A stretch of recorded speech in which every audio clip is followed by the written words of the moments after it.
তো গায়াস আসসালামু আলাইকুম। আজকে পহেলা বৈশাখ উপলক্ষে আমরা কিছু শাকপাতি তুলতে যাচ্ছি। তা আমাদের পাশে আছে আজহারুল ভাই এবং নান্টু ভাই, তাদেরকে নিয়ে আমরা শাকপাতি তুলবো এবং রান্না করব এবং সেগুলো আপনাদেরকে অবশ্যই দেখাবো। নান্টু ভাই এখন শাকগুলো খুঁজতেছে, দেখতেছে কোন জায়গায় পাওয়া যাবে, খুঁজতেছে পাওয়া যায় কিনা। হ্যাঁ, অবশ্যই শাকগুলো আমরা খুঁজে পাইছি, হয়তো অল্প বেশি পাই নাই, কম পাইছি। নান্টু ভাই তুলতেছে এখন শাক।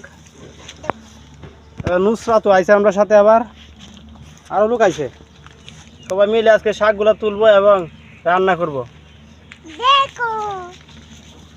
এটি হলো কি শাক? এটি গিমা শাক। ওইটি হলো গিমা শাক। গিমা শাক আসলে পয়লা বৈশাখ উপলক্ষে খাইলে অনেক উপকার আছে। আপনারা যদি এগুলা শাক চিনে থাকেন অবশ্যই খাবেন। আমরা আজকের দিনে লাগে পয়লা বৈশাখ শুভ নববর্ষ উপলক্ষে এই শাকগুলো খাওয়া আসলে অনেক উপকার।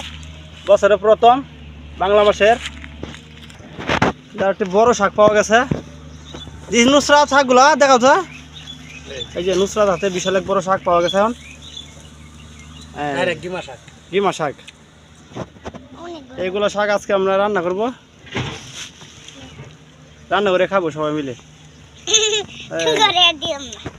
শাক দিতে আছে নুসরাত এবার মেলা দেখা। ওকে, নুসরাত জায়গা হইতে না, খুঁজে যাওয়া লাগে একটা সিফাত। এই যে আমরা শাকগুলো তুলে আনলাম, শাক তোলা শেষ, এখন আমরা বাসায় ফিরে যাচ্ছি। এগুলো